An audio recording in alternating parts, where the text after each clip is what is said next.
आचार्य गुरुवर श्री ज्ञान सागर मुनि महाराज की समस्त आचार्य संघ की।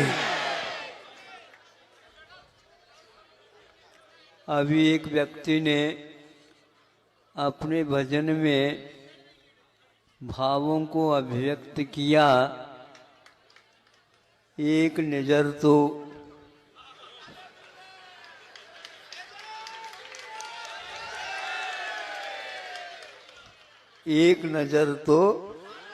उठा लो, इतना ही पर्याप्त है, हा?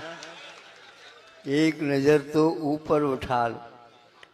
तो हम ये कहना चाहते हैं भगवान तो नज़र उठाते ही नहीं,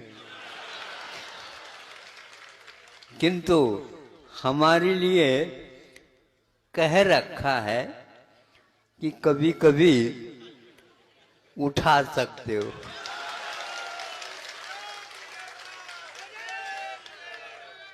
क्योंकि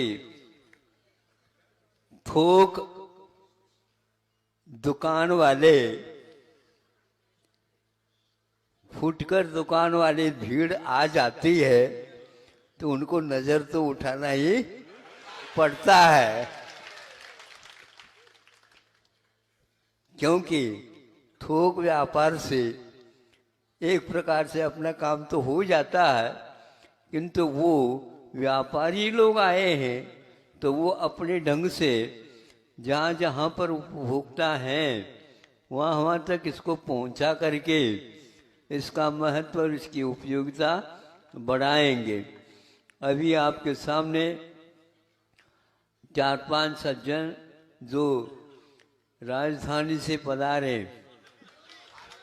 सुनो भोपाल वाले समझेंगे हम भी राजधानी से आए, उनकी बात नहीं है। यहाँ पर यहाँ तो भारत अहिंसा विहार वहाँ से आए।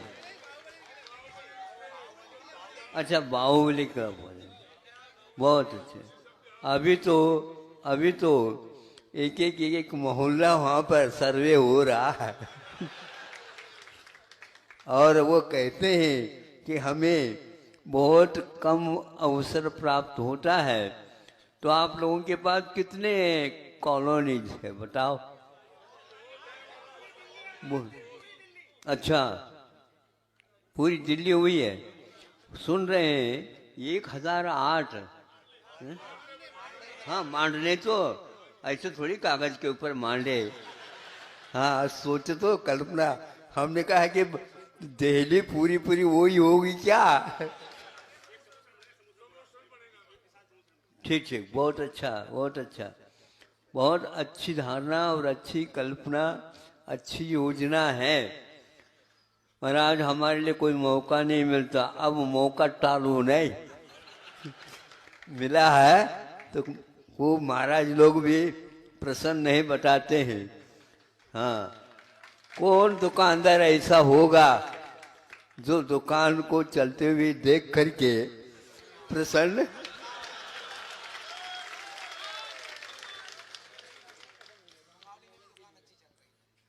यहाँ पर के यहाँ की दुकान भी देख लेना थोड़ी बहुत, नहीं समझे?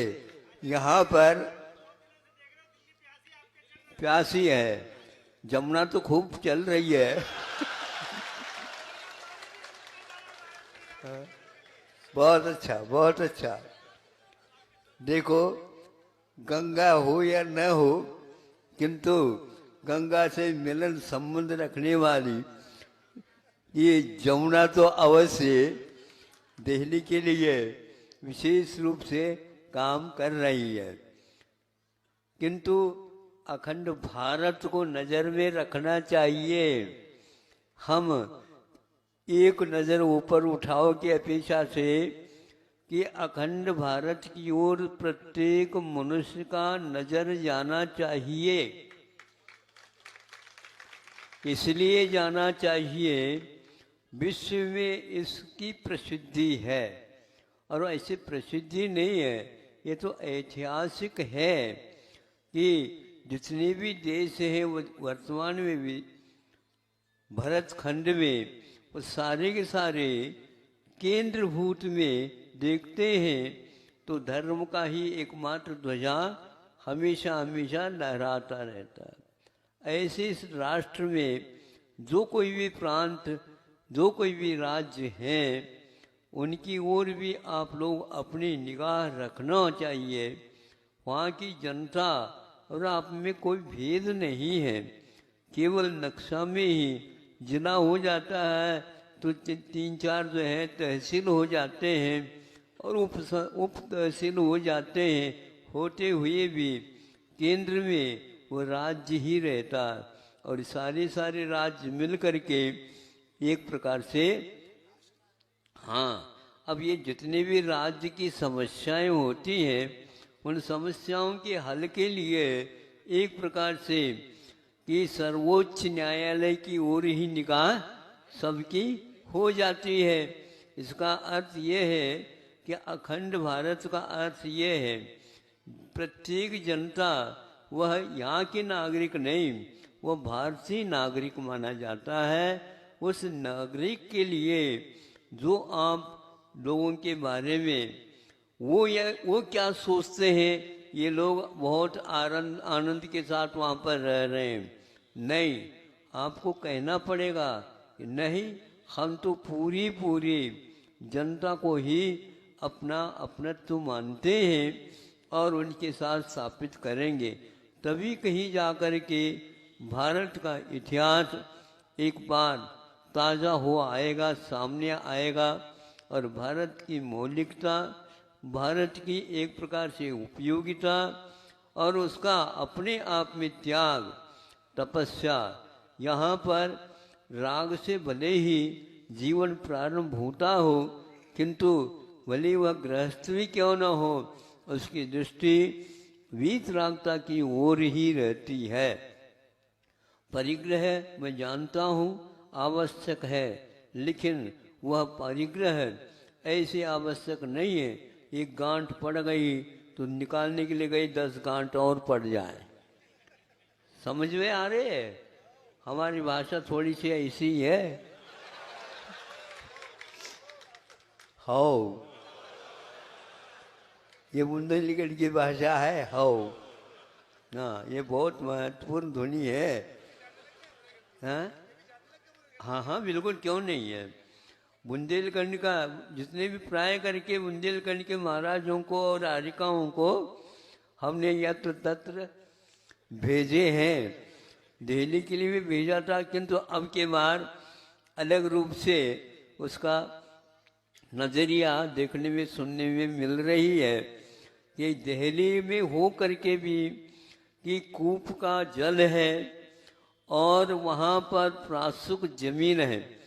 प्रासुक भोजन होना अलग वस्तु है, प्रासुक जमीन भी होना अलग वस्तु है।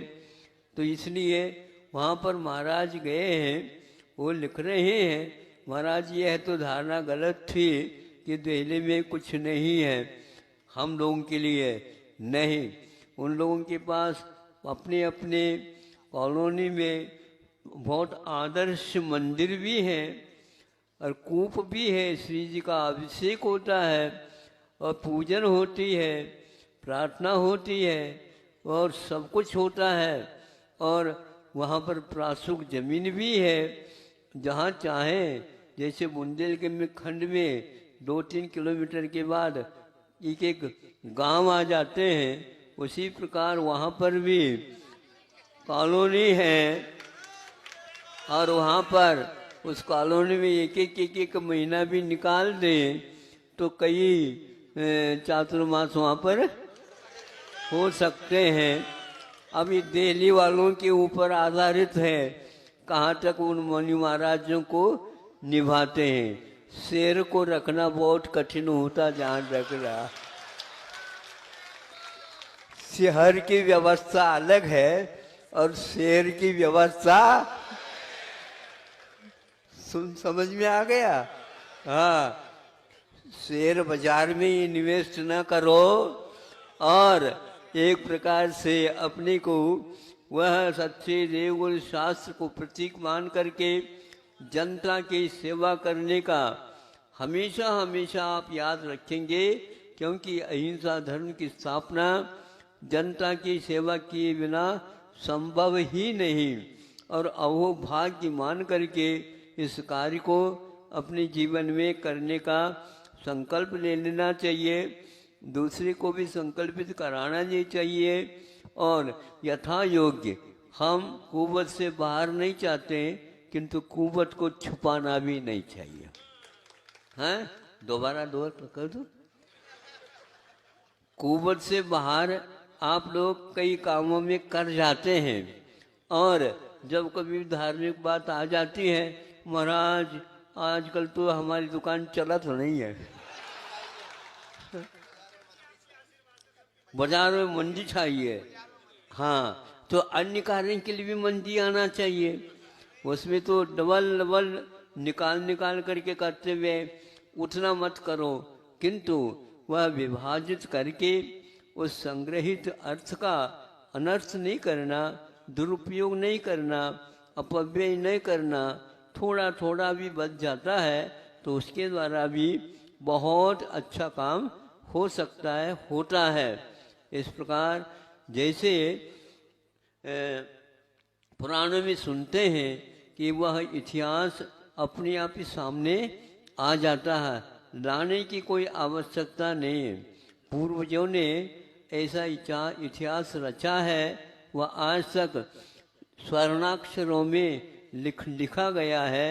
उसको पढ़ने वाला भी चाहिए, और ये भी चाहिए कि उन्होंने ऐसा लिखा है तो हम वज्र की लकीर से भी लिख सकते हैं। ऐसा भाव हमेशा हमेशा धार्मिक क्षेत्र में आप लोगों को रखना चाहिए, और उसी के माध्यम से हमारा आगे भी रथ जो है चलेगा।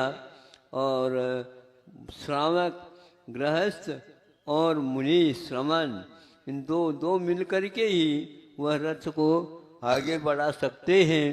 इसमें कोई और यंत्र का प्रयोग करने की कोई आवश्यकता नहीं है।